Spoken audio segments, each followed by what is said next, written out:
Hi, everyone. I'm Rena Ninen. Thank you for joining us. President Donald Trump is gearing up for a historic sit-down with North Korean dictator Kim Jong Un. Both leaders are in Singapore, where they will be meeting later tonight, Tuesday morning, Singapore time. The summit will start with a one-on-one conversation between just the two leaders and their translators. The meeting will then expand to bilateral talks with senior officials at the Capella Hotel. It's one of the most closely watched high-stakes summits in decades. Well, earlier, President Trump held meetings with Singapore officials. He also spoke by phone with the leaders of South Korea and Japan. The U.S. is vowing not to repeat past missteps when dealing with North Korea, but the White House today said the discussions are moving more quickly than expected. Meanwhile, North Korean media has been touting the summit. Kim Jong Un landed in Singapore yesterday. He's been spotted touring the city today. Ambassador Joseph DeTrani is the former director of the Counter-Proliferation Center, former special envoy for six-party talks with North Korea, and a cipher brief expert. Joins me now. I want to thank you, Ambassador, very much for joining us, especially with your background. You know, President Trump and the White House have really downplayed expectations leading up to this meeting. You were former CIA director for East Asia operations. What will you be looking for in this Singapore summit? Well, Rena, I think at the summit, I think we do need from Kim Jong Un a commitment to that he is serious about comprehensive, verifiable, irreversible dismantlement of all nuclear weapons and nuclear weapons facilities. I mean, I think that's the key. He has to make that commitment. In return, obviously, for the security assurances and economic assistance, but also a path towards a normal relationship with the United States. Indeed, this is what North Korea wants, and let's be honest, this is what they need if he's serious about economic reform. They need a normal relationship with the United States. You know, Ambassador, President Trump has really flipped the way we've approached North Korea completely on its head with this. He's going to be sitting down just with him and the translator and Kim Jong Un and his translator. That's it. There's no scientific experts, nobody from the national security team, intelligence. Walk me through this. What are sort of the pros and cons of this kind of approach? Well, I mean, depending on the two leaders in this case, President Donald Trump is a people's person. I mean, he's very good. He's animated. And the same thing with Kim Jong Un. I mean, so different than his father, Kim Jong Il, who was rather reclusive and an introverted individual. Kim Jong Un is very expansive. So you have two leaders who really want to get together, and I think this will build trust. I think this is a good move on the part of President Donald Trump and Kim Jong Un to have this one-on-one. I mean, the downside is that if they start talking about the particulars about a process to denuclearize and so forth, I think they would each want to be looking to their respective colleagues who are expert in these areas. Needless to say, the president has been briefed and can handle something like that. So I don't really see much of a downside. I mean, I only see an upside on this one-on-one. You know, a lot of people critics have said that this has sort of already given Kim Jong Un a win. He's getting to sit down with the president of the United States.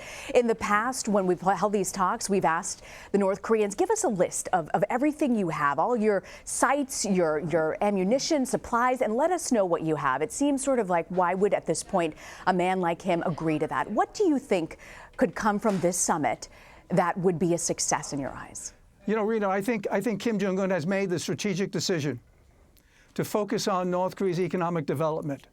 I think now, coming out of 2017, when he says North Korea has a nuclear deterrent, he had an ICBM, he had, if you will, a hydrogen bomb test. He's feeling good about what North Korea has done with their missile delivery systems and their nuclear capabilities. So he comes to the table now saying, look, I'm prepared to work on the economy. This is a man who studied in Switzerland. He knows the world, and he knows North Korea, certainly for the 25 million people, they need significant economic development assistance.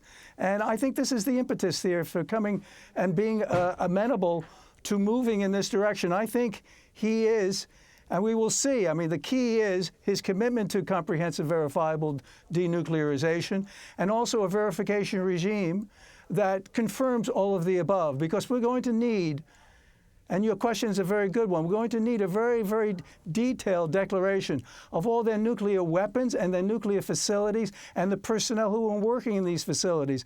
That's the only way the monitors if you will, the international monitors can confirm that North Korea is in compliance with their commitment to denuclearize comprehensively. I want to ask you, Ambassador DeTrani, about that whole process of letting inspectors in. You know, by one estimate, it would take as many as 15 years to accomplish, even just to have thousands of inspectors on the ground. Another estimate said they'd have to work around the clock for 3 years to really be able to verify and do this. So when you're looking ahead, how do you accomplish this sort of verification and inspection process if the North Koreans agree to doing this? You know, Rena, again, it's a key question, and this is the core issue. The declaration is the beginning of the process. If the declaration is a comprehensive declaration, we can get monitors out there. We did it in Yongbyon, their plutonium facility. Indeed, now they could have over 40 to 60 nuclear weapons. It's much more complicated now. But if we have a comprehensive declaration and the ability in that verification protocol to permit our monitors, the international monitors, to leave those designated facilities for non-declared suspect nuclear facilities, that will give them greater access. So I don't, you know, it could be 15 years. My personal view is if it's a comprehensive declaration, I don't think it needs to be that long. But the fact of the matter is, he's not producing any more fissile material. We're taking those nuclear weapons out of the environment there, and we're moving towards a comprehensive denuclearization, and that's the process. I think it's a little too early to say how long that will take, but I personally think 15 years is a bit too long. I think it could be telescoped into a shorter period of time. But so much is going to happen during that process, where there's a moratorium on nuclear tests, missile launches, no more fissile material, weapons are being removed from the country, and the facilities are being dismantled. That's significant progress. Ambassador, Secretary Pompeo raised the possibility of what he called different and unique security assurances that would, but you know, without getting into sort of details about it, he wouldn't really address troop levels, about American troops withdrawing from the Korean Peninsula. Do you think, what exactly do you think he's getting at here? Well, I think on security assurances, I think the best security assurance for North Korea is having a normal relationship with the United States. So and this is what North Korea wants. I mean, this really is the core issue for North Korea, a normal relationship. So if we establish liaison offices, as we did with China in 1972 with the Nixon visit with Chairman Mao Zedong, we could establish liaison offices and move towards, if you will, embassies in the respective capitals. We could do that. That's the best security assurances. But indeed, eventually the whole question of the military presence in South Korea will come up. But it's really an issue between the United States and South Korea.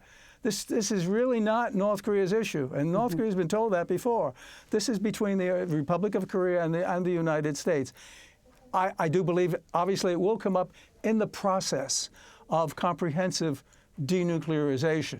But the impetus will be with the United States and South Korea. This is not something that North Korea should be driving. All right, Ambassador, we've got to run, but really quickly, you've done these talks before. What is your sense? Are you optimistic that something positive and productive will come from these talks? You know, the chemistry is really good, Rena. I mean, the pieces are coming together. And what's very, very indicative of the thrust coming out of North Korea, KCNA, and what the North Korean media has been doing of publicizing these talks with President Donald Trump, but also indicating a movement towards a new relationship with the United States.